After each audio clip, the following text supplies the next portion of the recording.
Check it out, I made this cute little classic space Bionicle. In this video, let me deep dive into the details of this creation, and I'll give you a full breakdown on how it's built, with instructions that are going to show you how it's made. Let's take a closer look.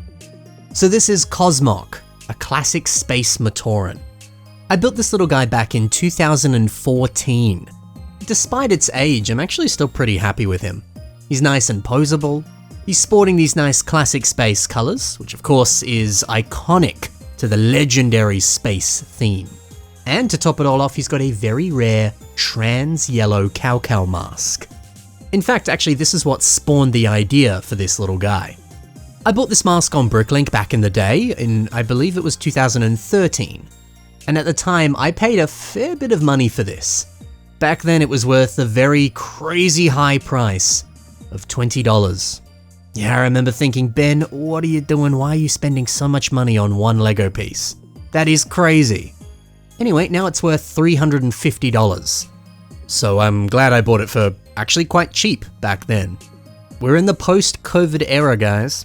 The price of pretty much all Lego stuff shot up so much after 2020. So in 2013, I said, all right, I own this mask. And I didn't want to just put it on a display shelf and be like, wow, look at this rare thing I own. No, I wanted to build with it. And trans yellow is an iconic color in the classic space theme, so a classic space Bionicle felt like the perfect thing. Originally, I debated making this dude a transformer. I thought, it'd be really cool if it was a Bionicle that turned into a, Galaxy Explorer or something like that. But younger Ben from 2014 very quickly realized, I don't know how to do that. So instead, I just decided to go for a kind of Transformers-inspired design. I'd add in details like this implied cockpit on the torso, or these booster rockets on the legs. Stuff that could be there if he did indeed transform. Of course, he doesn't. Another thing that inspired this creation was mixel joint pieces. As you can see, of course, I used them on multiple parts of the body. So 2014 was the first year that the amazing mixel sets were released. And with that came these incredible new ball and socket pieces. They were so exciting at the time, and honestly, they're still exciting today. They're great pieces. So I bought a few mixels and I wanted to do some experimentation with these pieces. Try out some of the new stuff. It was awesome how easy and quick it was to whip together a very posable creation that used these pieces. Dude, mixel joints are the best. I also placed a mixel joint connection on the waist of Cosmok, which allows the waist to swivel. You've got to love a little bit of torso articulation. One thing I want to point out too is the head design that rests underneath the mask. It does look a little bit weird, but this was the perfect way to integrate a Bionicle mask into a very system-heavy design, and to make a head design that used mixel joints as well. And yeah, if you weren't aware of it, the stud connection there does connect onto the back of a classic Bionicle mask. That's a connection you could play with yourself if you want to. And another reason I made this custom head is because this was sort of the in thing to do back in the day. In 2014 and many years before that, a lot of Bionicle creations, specifically on websites like mockpages.com, which no longer exists, people really like to make sure that their creations were 100% custom, meaning that you couldn't use any prefab pieces at all. Any creation that people posted that even thought about using like a prefab torso piece, or I don't know, standard limb elements that came on Toa, or yeah, even the head pieces that were placed underneath the masks. If your custom creation had this back in the day in 2014, you get a bunch of comments on your creation saying, well, it needs to be a little more customized, otherwise it's not very good. I'm quite glad that that style of thinking is no longer the case. That's such a silly rule to have. You just build whatever you want. So yeah, that was the way of thinking back in the day, at least in the communities that I was in. And that's why the head design looks a little something like this. Although, you barely see it because it's covered up with a mask. It's funny, isn't it? Anyway, yeah, that was the hip and cool thing to do back in the day. Anyway, look, despite some of the older ideas that are in this build, I still really like it. I think Cosmok is adorable. I love how posable and expressive he is. He's great. There are for sure things that I would change if I built this today in 2025. I'd use a lot more modern pieces and I'd play around with the posability even more. But you know what, this is a fun relic of the past and I'm really happy I still have him together today. But it's time to break him down. I'll show you how he's made and then I'll finish with a little cheeky surprise. Oh, what could that be? Stay tuned and find out. Let's start off with the hands. They're nice and simple, but hey, you get some posable fingers and a nice thumb. It works.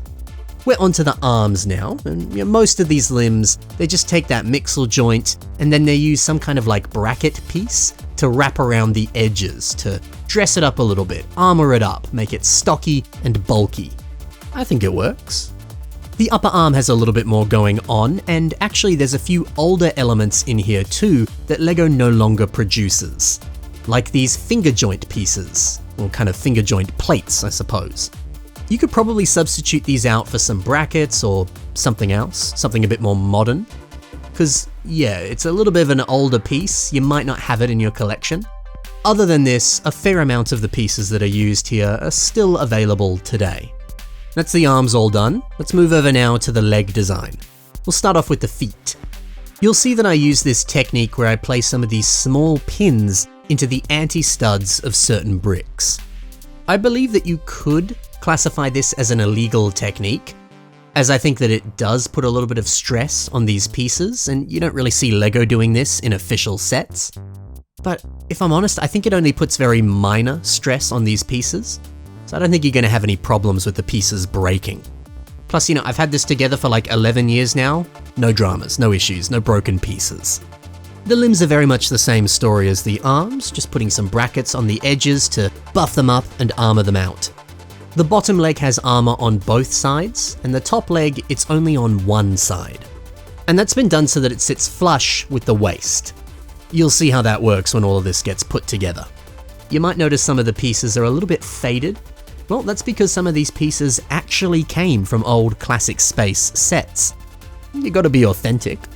Alright, that's the arms, that's the legs. But of course, you need to duplicate both sides and mirror them. Now that that's done, let's go to the torso. We'll begin with the waist. There's a teeny tiny Easter egg here of a couple little black and yellow plates. These are just more colors that fit into the classic space color scheme, but I don't know if it's much of an Easter egg, but that is why I put them there. You'll see soon that a mixel joint is in here to help with the waist connection, as well as the articulation. So yeah, we're going to build this waist for now, and then we'll set it aside, and let's start work on the upper part of the torso. At the end, we'll link both sides together. I highly encourage you, by the way, to play around with some of these mixel joint pieces. Like I said before, the pieces allow for very quick and easy designs that are very posable and very sturdy as well. And these days you get so many more recolors of mixel joints, and there's even a few brand new pieces that fit into this system that weren't around in 2014. So many creative possibilities these days, it's exciting. So yeah, once the top part of the torso is all complete, you can link the two together by linking the interior mixel joints. You might have to remove parts of the waist so that you can actually snap them together, but it should be done relatively easily. And you don't have to take apart too much. Quickly, I'll show you the custom head design now, and then everything will be finished. So feel free to build Cosmok yourself. Or, you can kind of riff off this design, you can take some of these techniques and put them in something else. Whatever you want. If you do make him, let me know though. I would love to see what you come up with. Whether it's a straight translation or your own take.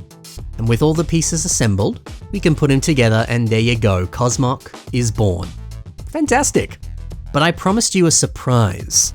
Well, there's a community creation that was built by PGK Core Official, and he's taken my boy and turned him into a Toa. It fills me with so much joy knowing that someone has taken one of my old creations and given their own spin to it. I really dig all the greebles and details on the feet and the legs. Dude looks like a Star Destroyer with all these space details all over him. It's such a nice addition. It's also nice to see that this guy has some waist articulation. 10 points for you, good sir. And I didn't even think about Cosmok having a weapon on my version, but it's nice to see a little laser gun on his wrist. It's a nice touch. And look, he's got a scarf as well. I kinda like the idea of him being a little bit more fashionable and stylish. It's quirky, it's weird, but so is he. I think that rocks. So dude, thank you for making this. I love how it looks. That's my boy Cosmok. I hope you like him, and I hope seeing how he was made has given you some ideas and some inspiration. Thank you for watching, guys. Happy building, and bye for now.